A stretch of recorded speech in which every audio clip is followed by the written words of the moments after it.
अच्छा, अगर कराची की हम लोग बात करते हैं तो यहाँ पर ट्रेनों का निज़ाम कराची में वो भी अंग्रेज़ों ने बनाया। अब उसके पीछे क्या हिस्ट्री है, कब बनाया, कहाँ तक ये ट्रेनों की पटरियाँ उन्होंने डाली, क्योंकि ये जो ट्रांसपोर्टेशन की हम लोग बात करते हैं, हम लोग तो इसकी इंपॉर्टेंस आज तक नहीं समझ पाए कि रोड की, ट्रेन की कितनी ज़्यादा इंपॉर्टेंस है। क्योंकि इकॉनमी इससे पूरी चलती है भाई, कारोबार पूरा इससे चलता है। तो उन्होंने आज से 150 साल पहले सोचा हुआ था कि यार ये बड़ी ज़रूरी चीज़ है, इसके ऊपर सबसे पहले काम करना है। तो मुझे उसका थोड़ा सा बताएं कि ये ट्रेनों का निज़ाम किस तरह से बनाया है, और कराची की बात कर रहा हूँ स्पेसिफिकली कि ये पटरियाँ कहाँ कहाँ तक जा रही हैं।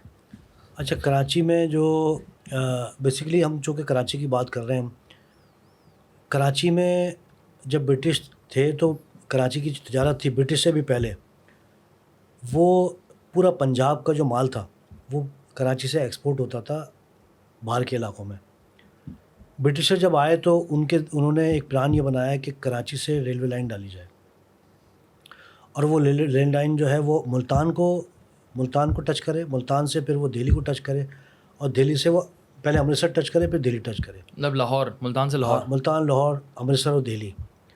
अच्छा, उन्होंने ये इसलिए किया कि दिल्ली से बॉम्बे पोर्ट जो है वो दूर और रुकावटें बहुत, दिल्ली से, और दिल्ली से कोलकाता बहुत दूर और रुकावटें। लेकिन ये दिल्ली से जो कराची का रास्ता था इसमें कोई रुकावट नहीं है, सारा मैदानी इलाका है। किस तरह की रुकावट है? रुकावट से मादे कि कहीं दरिया आ रहा है, कहीं पहाड़ आ रहा है, कहीं कुछ आ रहा है। तो ये जो दिल्ली से यहाँ तक का रास्ता है इसमें कोई पहाड़ नहीं है यहाँ पर। अगर आप दिल्ली से कराची आएँ तो आपको सारा मैदान मिलेगा, हाँ, ऐसे ही है। कोई पहाड़ नहीं मिलेगा, कोई दरिया नहीं मिलेंगे, कोई समुंदर नहीं मतलब मिलेंगे। दरिया तो मिलेंगे लेकिन हाँ, छोटे छोटे छोटे छोटे। पीसेस। लेकिन ये कि जो दिल्ली है, दिल्ली से बॉम्बे पोर्ट के लिए बड़ी रुकावटें हैं, पहाड़ियाँ, क्योंकि दिल्ली से रास्ता राजस्थान से होता हुआ जाता है। ओके। राजस्थान पहले आएगा फिर बॉम्बे आएगा। तो दिल्ली से बॉम्बे तो ट्रेन होगी ना? हाँ, लेकिन वो तो सफ़र लंबा था, किलोमीटर बराबर थे। यानी दिल्ली से जो बॉम्बे है वो तकरीबन 1350 किलोमीटर, हाँ। और दिल्ली से कराची वो तकरीबन 1250 किलोमीटर।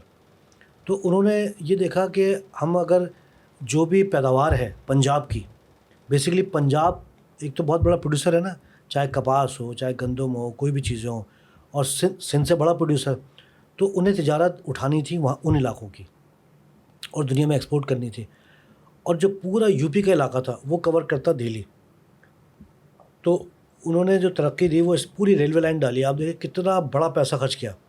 यानी जो रेलवे लाइन वो 1865 में 70 में डाल गए, तो गवर्नमेंट ऑफ पाकिस्तान तो उसके बाद डाल ही नहीं सकी, 150 साल बाद भी। तो उसकी इन्वेस्टमेंट, रेलवे लाइन डालना और उसके लिए पैसा लगाना, इंजन, ये तमाम के तमाम जो है ये ब्रिटिशर ने करे है। और मेन मकसद जो उनका था, यानी यहाँ से रेलवे लाइन जो है वो बलूचिस्तान भी जा रही है, और यहाँ से रेलवे लाइन जो है वो पंजाब भी जा रही है वो। तो रेलवे लाइन का उनका डालने का मकसद था, एक तो फ़ौजियों के सामान की तरसील, यानी कराची टू दिल्ली और दिल्ली टू यहाँ पर।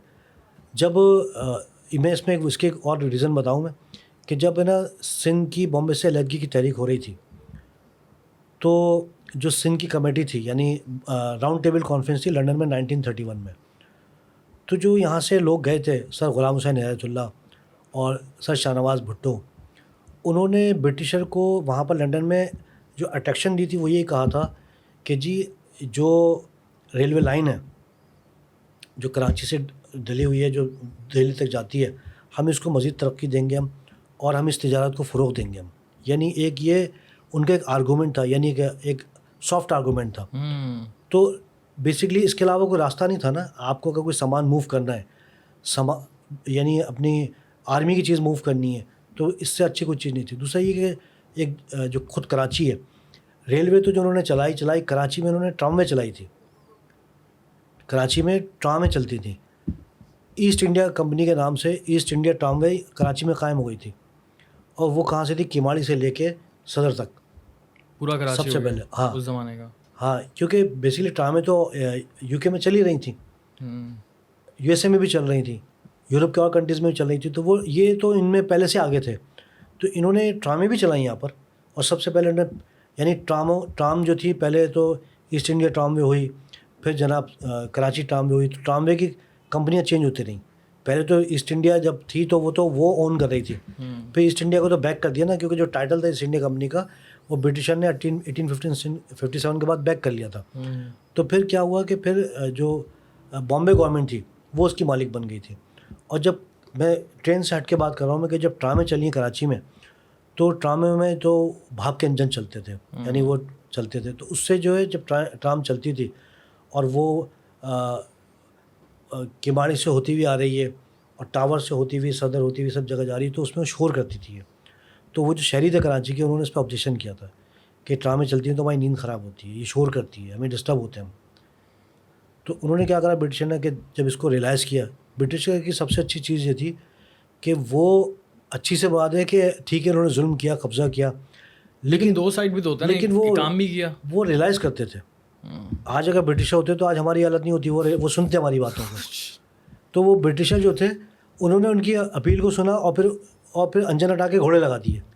ओह, बाद में कुछ अरसे बाद वो घोड़े हट के फिर ट्रामें चलने लगी। जब मोहम्मद अली ट्राम कंपनी बनी तो फिर वो, क्योंकि जब तक लोग शोर के आदी हो गए थे, लेकिन 1887 के अंदर या उस दौर में तो लोगों ने ऑब्जेक्शन किया कि नहीं जी, ये हमें तो शोर होता है।